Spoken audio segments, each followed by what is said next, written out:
gotta do. We'll make it work. I don't see the Facebook thing actually. There it is. Oh, look at that. Meetings We're now. on. We're on. We're live. We're live. Dave Conover, turn off your camera, bud. He's one of our board members, so we love him.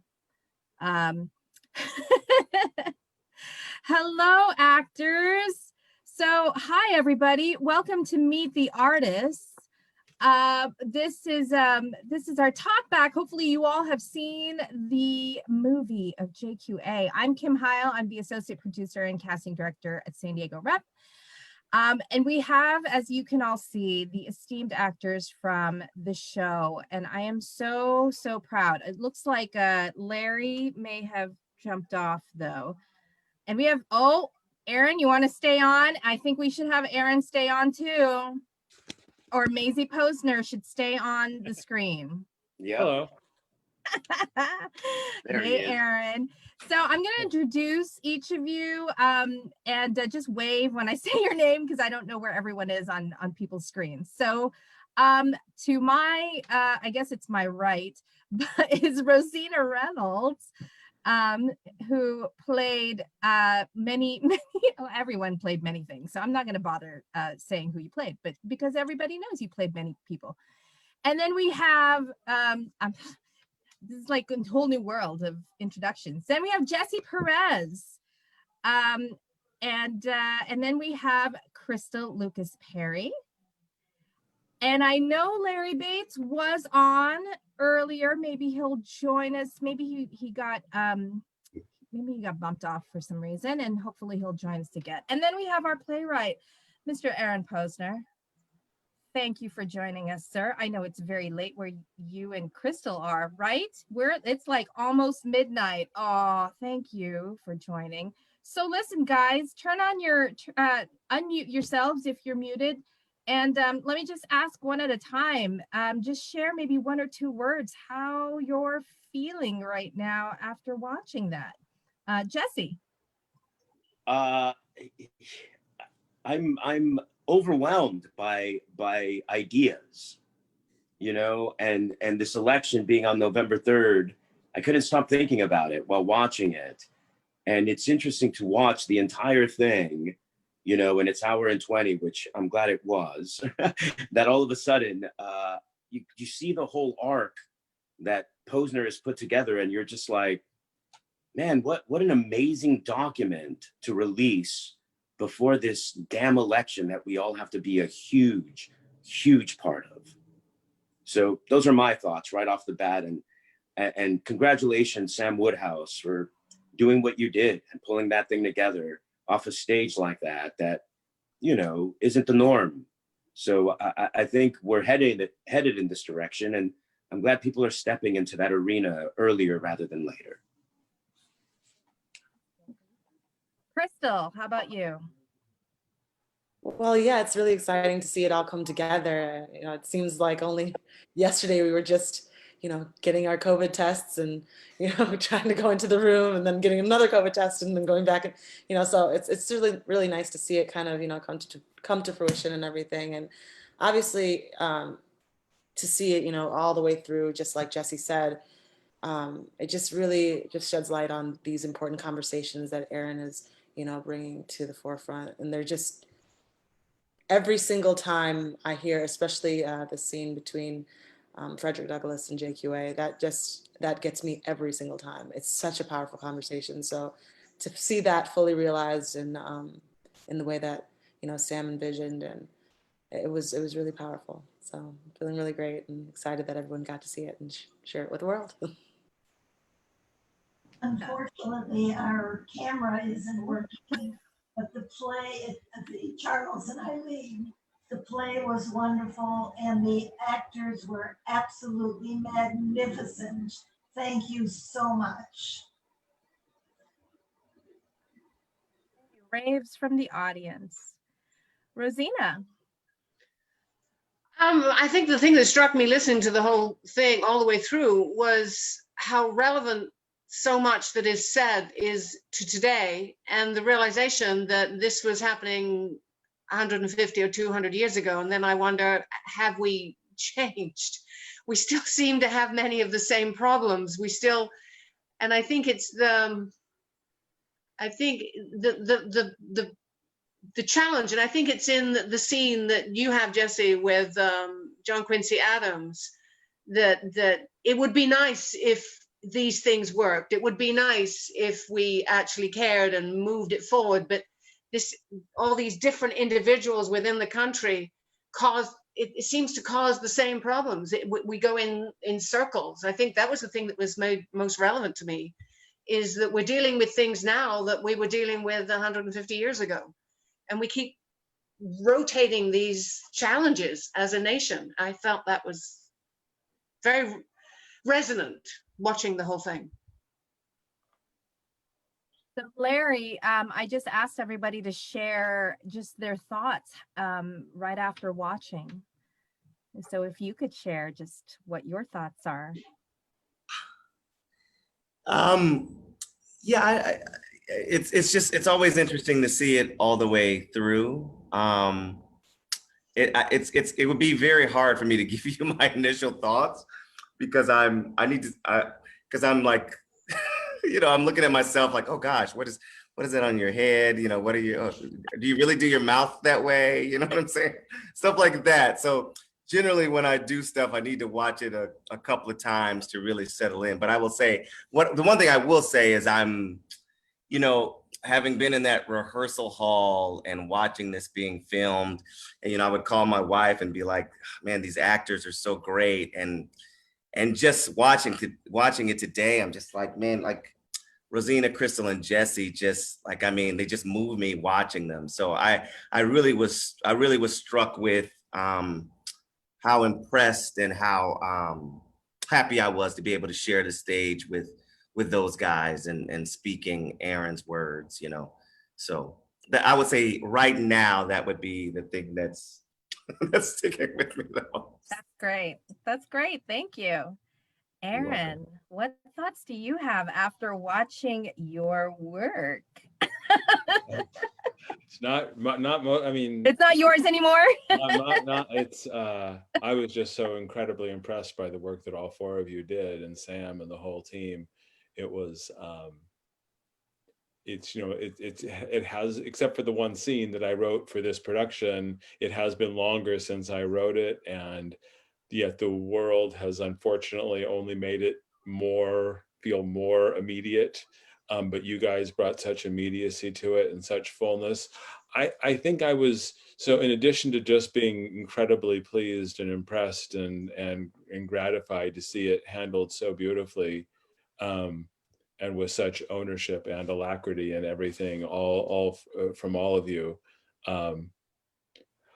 I guess I was struck by mostly, I think, by the family things, by the fact that, I work pretty hard, that sort of the metaphor of country as family was something that I thought a lot about while writing it, and how these problems that are embedded in the country are embedded in all of us, are embedded in families, and therefore so hard to get rid of because they're passed forward and they're passed down. And so I was struck by that, but I feel just very honored and grateful to all of you for the amazingly good work, and hearing things in it I've never heard before, hearing new nuances here. So that was incredible to hear. Well, thank you for that. I know that there are some folks in the room that probably who are watching who may have questions. So if you do have questions, you could actually wait until maybe in about 10 minutes or so. I'll start taking questions from you all, and you can just put them in the chat. But for now, I have questions. So, this was so interesting, and certainly this has been such a new experience for the rep, and I believe for most of us, in terms of this hybrid experience of putting a play that was written for the stage on film. And I'd like to know, what was that experience like? I mean, as actors, sometimes we're told, or you're told, that there are different skill sets for the stage versus acting for the camera. And I'm curious because I feel like Erin's work actually demands that kind of virtuosity that is, you know, for the theater. But you guys did it so beautifully on screen or on film. So tell me what that was like. Were you having to do something different, or did you essentially just lock into the, you know, the same kinds of techniques that you always do on stage? Anybody can jump in.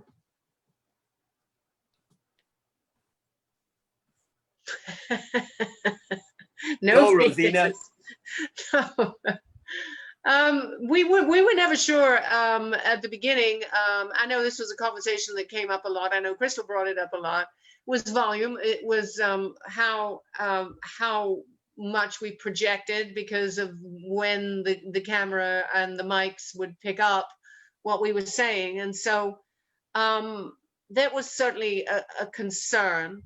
And we worked in rehearsal quite early on where we were being picked up by which camera. There were 3 cameras, so we were blocked well to know which camera was going to be picking us up, more or less. So we had that awareness constantly.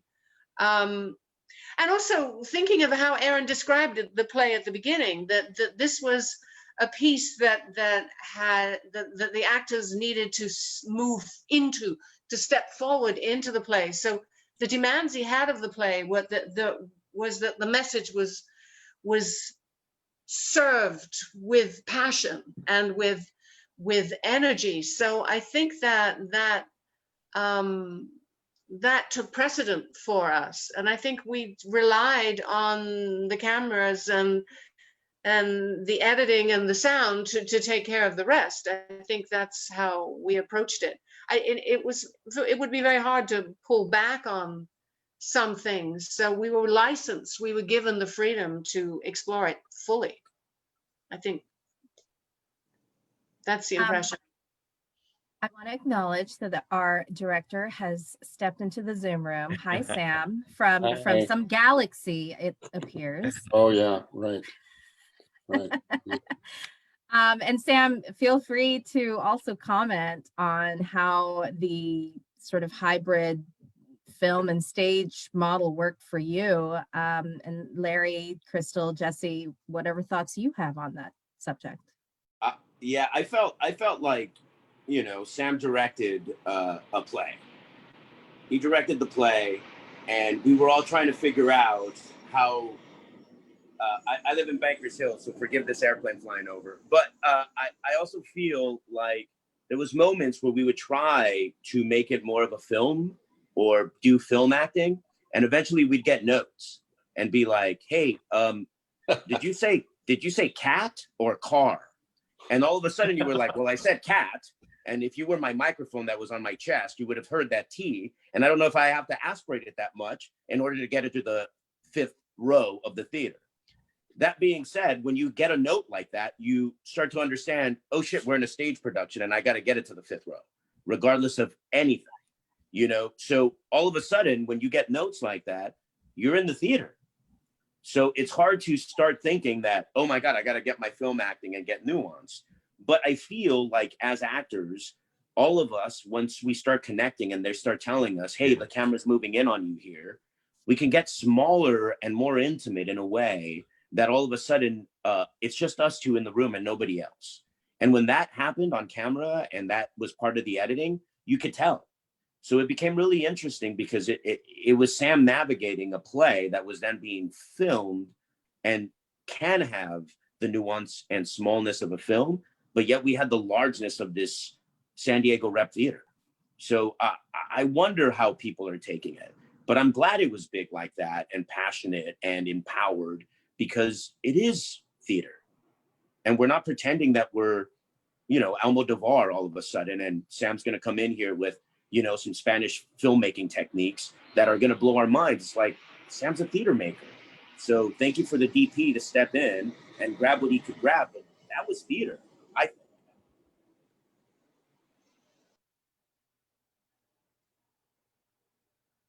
Larry or Crystal, you have anything to No, add? no, I guess I'll say, I guess I'll say, just echoing what everybody else has already said. I mean, there were definitely challenges, and the question came up a lot. I'll say there's just a point where it's like, okay, I'm on stage with Jesse, I'm on stage with Rosina, I'm on stage with Crystal, and we're just we're just gonna go, and I'm just gonna do my job and trust that everybody else is doing theirs, and we'll see what goes on. You know, it was a question that came up a lot, and again, with it being something that's never been done before, I think that's kind of expected. So yeah, yeah, that's what I got. I will make just two comments. One is I mentioned this to the cast, I guess it was a week ago, maybe 2 weeks ago now, that when I chose this play, I knew that we needed actors who you could believe could be presidents of the United States. I must say, when I realized that, I got my knees knocked a little bit, and I said, my goodness, there's a challenge. But I think that we saw that in these actors, in the stature, in the status, and in the commitment to the ideas that Aaron wrote. And I was just continued to be impressed by the acting of the four of you. As a director, I will say, for me, the oddest part of the experience is, for those of you who've done a lot of film, is not unusual for you, but for me it was. I usually consider that it's when the audience shows up that the experience begins to become complete, and that I learn a whole lot about a play from an audience in the room, particularly what's funny, and particularly when they get bored or look away, when they lean in, when they lean back. None of that was happening. In fact, we were under a shooting schedule that was rigorous and fast and almost merciless. So this week, where I watched the piece maybe 5 times, certainly 4 times in the editing process, substituted for that audience being in the room, but I was the only audience member. So to this day, I still remain a little bit what Jesse referenced, is what do people think of it? What's their experience of the piece? You know, that intelligent, whatever, curious theater goer that we all cherish. So I never had that final component that I usually look forward to. So new stuff.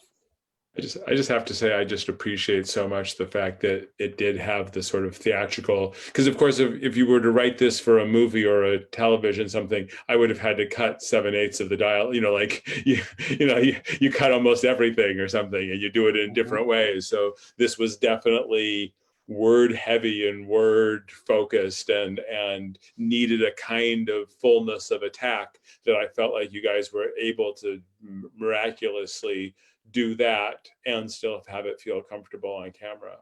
And you get to things like the Jackson scene and you go like, well, no one would ever write that many words. I mean, like, you just don't put that many words in a scene, and that many, you know, or the clay scene. And I thought you guys just handled it brilliantly. I do want to talk a little bit about, well, from my end, it was the casting, but I want to talk about the experience that you all had, the actors, of playing these roles, and in some cases, different gender, different race, totally different mindset. You know, I think right to Larry playing Andrew Jackson, and then, you know, 20 minutes later playing Frederick Douglass.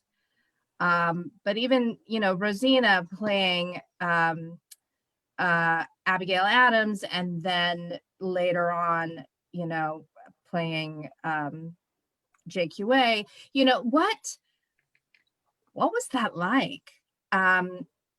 you know, Crystal playing Lincoln. You know, these are roles that I imagine when you know, when maybe you were studying acting, you didn't think that one day you would play Abraham Lincoln, Crystal, or maybe I'm wrong. So I'm curious as to what that opportunity gave you.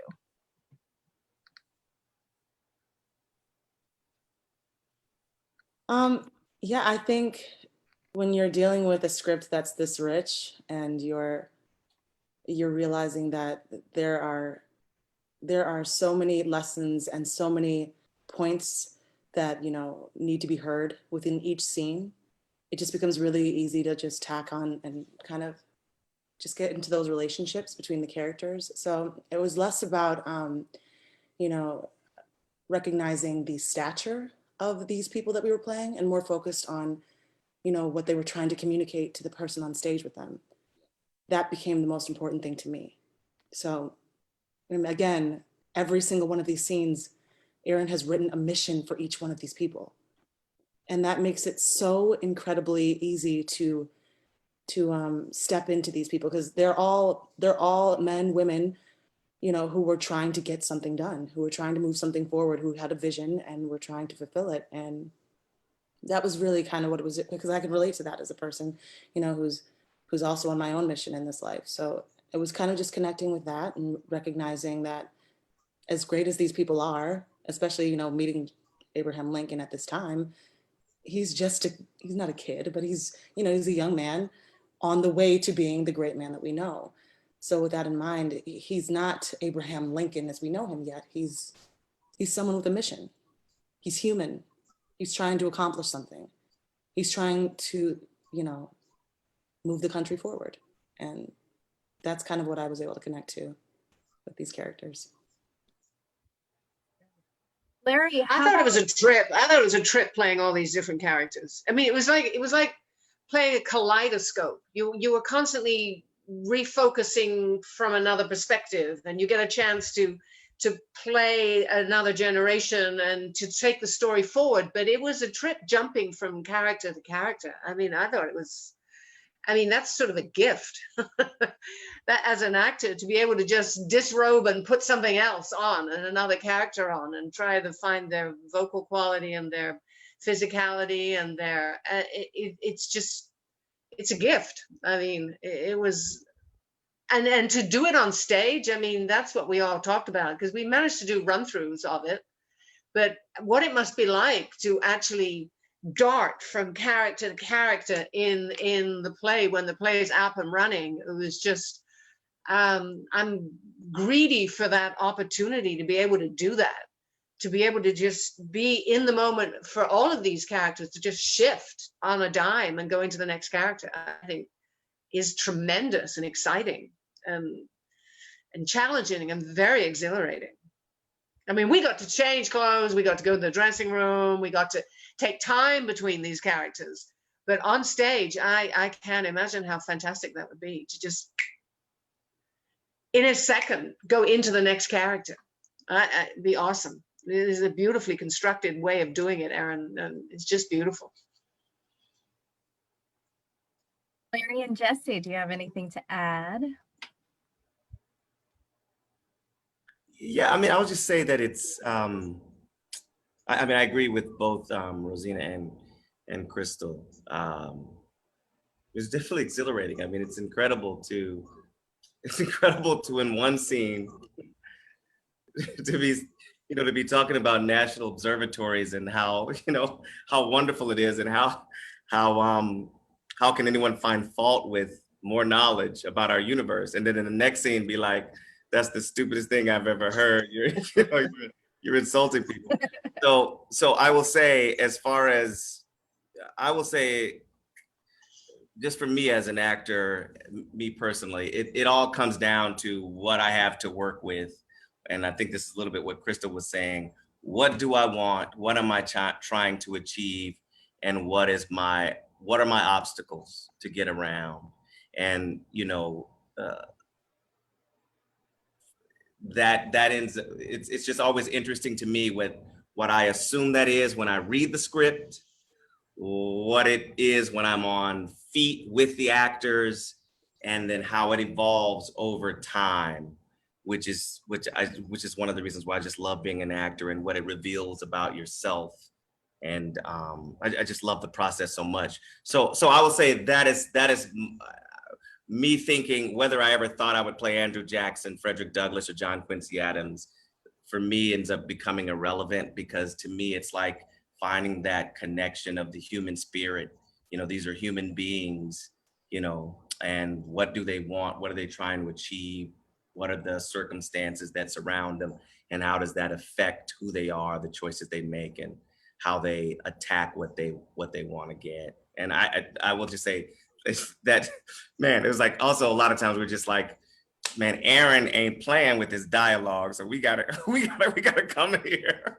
And we gotta get this, and we gotta get this quick. So what Jesse was saying about and Crystal is like, what am I saying? How is what I'm saying in aid to my goal? Was a lot of things that was preoccupying me even more than who I was playing.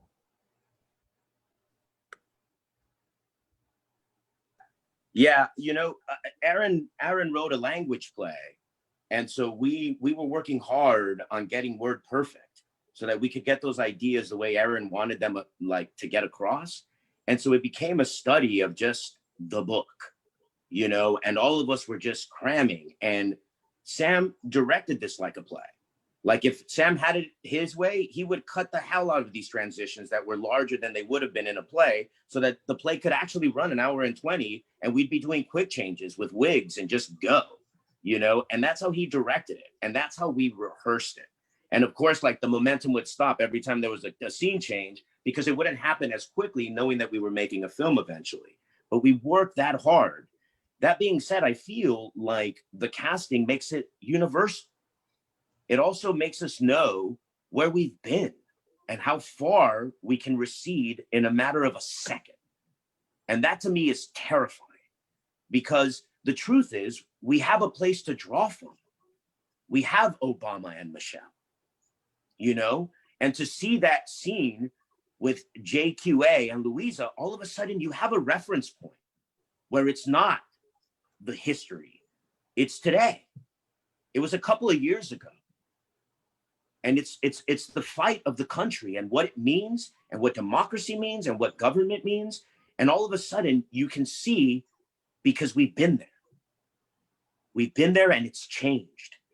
And all of a sudden to start sliding back, I think we have to fire the warning signal. And I think this does it, because the words that are coming out of this color skin saying such racial slurs or epithets, that all of a sudden you're like, yeah, what is the world? And what does it mean for it to come out of that person's mouth, as opposed to the white person that we expected to see? And so it becomes a battle of wits and ideas, because to tell you the truth, when I did Henry Clay and I had that fucking white wig, I'm sorry, I'm cussing, it's late night, but I had that white wig, all of a sudden I felt like I just gave it to Larry, and Larry got to be the racist guy that came at me, you know? So I got my round, and then Larry came back and got his round. And I was like, did we just switch wigs? And became this like thing where it was a battle of wits and fight. And as much as it is about color, especially now, when we do it, you a different way. And it's digested a different way, because it's the real America. And if people stop noticing real America, what stories are we telling? It's no use to tell those stories anymore, because they're sort of insignificant.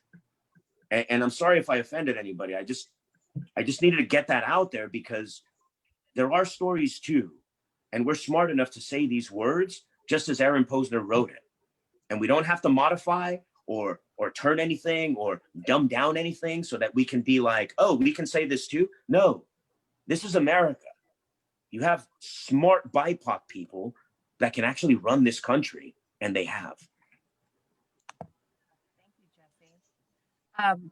I want to just actually direct this question a little bit at Aaron. And there was someone in the chat who asked, was this concept of this, you know, this non-traditional casting. Was it a directorial choice, or how did it come about? Was it written that way? It was actually written in the script. It was very specific as to how Aaron wanted this cast. Aaron, can you talk a little bit about that choice? Well, yeah, I mean, it evolved during the writing process. It comes very much in relation to what Jesse was just talking about, that I guess the initial response, the initial impulse was, oh, this is a story. I want this to be about the ideas of what America is right now and currently, and the struggles we've come through. I don't want this to be a story about the historical accuracy of John Quincy Adams or any of the other characters. Therefore, I want the focus to be on the ideas and America and government and the big issues. And so the question for me was, how do I keep the focus on the bigger things that I wanted to be about, not on John Quincy Adams or any of the individuals? And the moment that, and I think, I mean, honestly, I wrote it not thinking about the casting as I began writing it. I was in the middle of writing it when I wrote the Frederick Douglass scene and went, oh, well, then I do want to have, and there was something very quickly where I went like, oh, well, so there's certainly going to be an African-American act. Oh, wait a sec. If I'm going to have one, well, why not just more? Why not just make this an American story? Why not just, and you know, I can't pretend I hadn't heard of Hamilton. I can't pretend that I was writing in some void where I didn't know that this was going on, or that there was a kind of permission in the world. This is 3 or 4 years ago now, that said what felt still pretty different didn't feel, you know, if I had written this 10 years ago this way, then I would have been then I would have been an innovator or something, you know, I mean, I would have been at the front of this. I'm just part of the pack of people going, okay, come on, let's make our stories more complicated. Let's reflect the complexity and the reality and the truth. So I'm happy to be in the pack of that. And, you know, but that's so that it's something in there. Does that make sense? Yeah, thank you. So if anyone in the audience would like to drop a question in the chat, we'll just spend a couple of minutes on this. There are 2 questions and they're both for Aaron. When did you start writing this play and how long did it take you? I started writing it long enough ago that when the idea of having it be John Quincy Adams and the Adams family was thinking that the election of 2016 was going to be between Hillary Clinton and Jeb Bush. And I thought, oh, writing about political dynasties would be really interesting, and having John and John Adams. So I started writing it. That's when I began, was far enough back then. Yeah. And then I wrote it over a period of years, over a period of 2 or 3 years. It evolved. I did a workshop at American University 5 years ago. So, and then through the premiere at Arena Stage a year ago. And then of course, the scene between Madison, we wrote for this production. So that I finished, I haven't necessarily, and we made some changes a week ago, and I wrote a couple of new lines a week ago. So I wouldn't say I'm done, but I started about, I guess it's over 5 years ago now. And then another question, when you wrote JQA, the word originalist was either obscure or only known to students of US history, and now it's a hot button word. How is it defined and what is it not? Yeah, I don't know the answer to that question.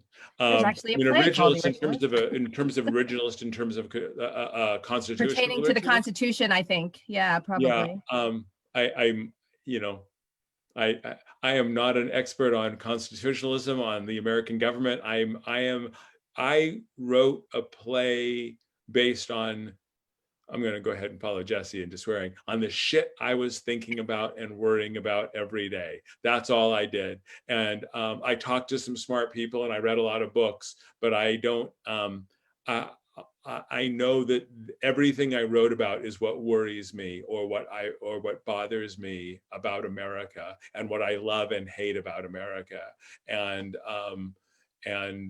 so I don't have an answer to that question. I don't know anything about. I mean, I saw a good play called The Originalist about Anton and Scalia.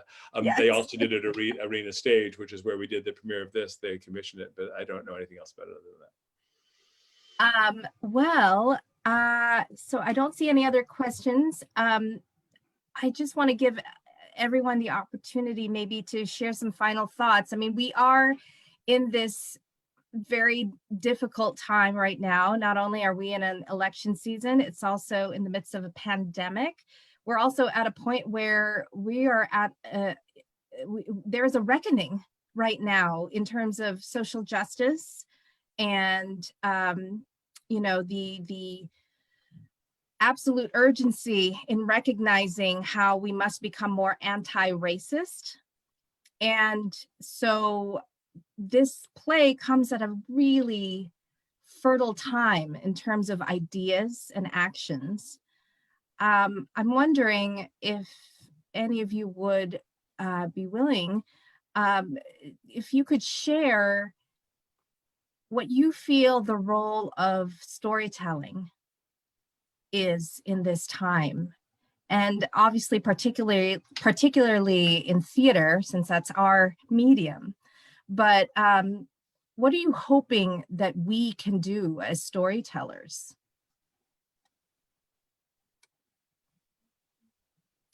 Don't all jump in at once. We can do more. Exactly what the play says. We can do more. That's what we can do. We can understand that we, as artists, we are not just, we don't just work on the stage. We have work that we can do off the stage. And I think that this has just been a very telling time in our industry specifically about the power that we have as artists in our artistry and activists in the world. So we can do more. And I think that means something very different and unique to every single person out there.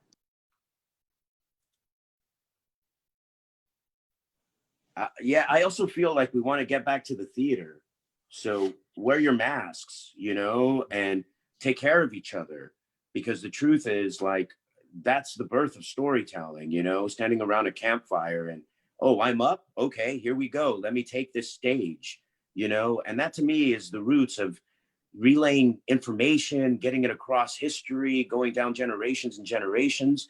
And it just becomes that thing where we miss the theater. You know, I was talking to Larry when we were doing a scene, and you know, you had people watching, but they were watching with a very critical eye and being like, oh, what's the shot? Is the lighting okay?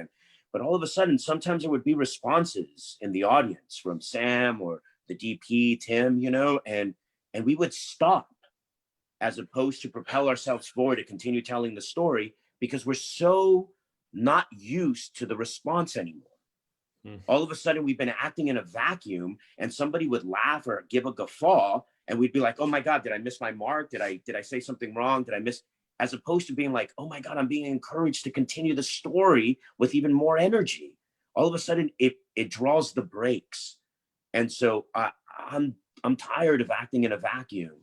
So everybody, follow your own idea of what it is to be safe, because the truth is, every mask helps right now, and it will get us back into the theater quicker and sooner so that we can get back to what we are used to doing. And I'm not saying that we're not going to, you know, adjust and pivot, because we're artists. So sure, you want us to do theater on film? Done.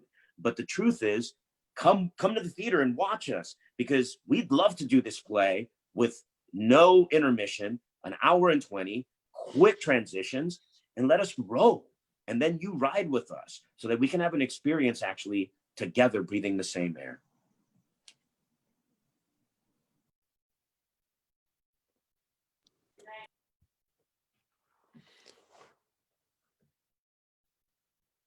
Well, I think following up what Jess has said is that there's an absence right now. There's an absence that, and I think that the lack, I mean, you're seeing TV scrambling to do new shows, movies struggling to get out. but there's a lack of, there's an emptiness of the storytelling that is relevant and so strongly in our culture that it's slowly been drained away. There's an emptiness, and I think that emptiness is the arts, the performing arts, and also the musical arts, the dance arts. It's all those moments of communication are not being, they're not there. There's a hollowness in the world right now, and I think this is a universal feeling, and it's surprising and yet also a wonderful realization that that's what we fill, is that void that is out there right now, and it's very disturbing, and it's very unsettling for all of us. And we fill that void. We bring now those quiet spaces and those empty spaces alive, and we have to tell stories. I mean, we have to. And this has been a very challenging time for everybody. And the compensation, yes, is that we can do something like this, which was wonderful, and we got to be creative, but it doesn't, that void is still out there. And that void is communication and coming together as one, and we can't do that. And that's heartbreaking right now. I'll just say, and it's one of the reasons I love being an actor, is just empathy. You know, it's again, what Aaron wrote, like on one hand, I'm saying slavery is a positive good for everyone concerned. And then the next moment I'm saying, do all you can on our behalf to end it. And if the country has to go down, let it go down. And as an actor, trying to find a way to inhabit both of those perspectives. It's incredible. I'll just say, this last thing I'll say, if you haven't read the narrative of the life of Frederick Douglass, pick it up. I mean, talk about empathy, pick it up and read it. There's some audio books of it also where they will read it to you via YouTube. But in that essence of empathy, I mean, that book just tore me apart. So please, push to be more empathetic.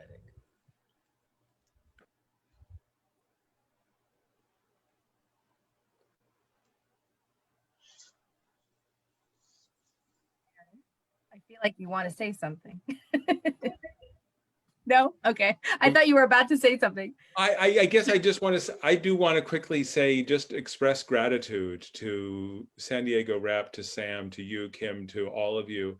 And even part of what I found so moving tonight is I didn't even, I mean, with everything that's gone on in the world in this last year, and not with the sort of the social world and everything that I'm continuing to learn of the movements that are underway and anti-racism, I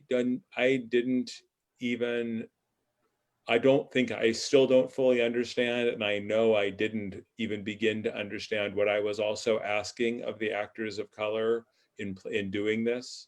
I don't think I fully appreciate or understand still, but I just feel such gratitude and sort of honored that you're willing to take the journey and put your minds and hearts and bodies out there in the telling of this story. And your capacity to hold the ideas and not be precious with them and fly through them and own them and throw them away, and all of that shows so much mastery in such a brief time and so much care. I just felt I spent the first 5 minutes going like, oh, this is weird. This is just weird. Like, I don't know how to watch this, what this is. And then I just was pulled into it so entirely by your work. And I just feel tremendous gratitude. Yeah, I was going to use the G word, Aaron, and you used it. I have to say to you and to Rosina and Crystal and Larry and Jesse that this kind of experience is the reason that I do theater, and it's the reason for my career in the theater for 45 years, is this kind of experience. So personally, thank you. Thank you for helping me continue to feel like I can do something good for the world. I'm able to do right occasionally. And I think we did right. I know we did good, and I think we did right. So thank you. Well, with that, I thank you all so much for this amazing piece of art. And, you know, as someone who got to enjoy it as an audience member, I was enthralled, I was moved, I was weeping. It was truly, truly a Friday night well spent. So thank you. And thank you to our audience, and hope to see you all soon in person. Please stay healthy and safe. Wear your mask, as Mr. Jesse Perez says. And much love to you all. Thank you. Thank you. Bye, everybody. Good night. Good night.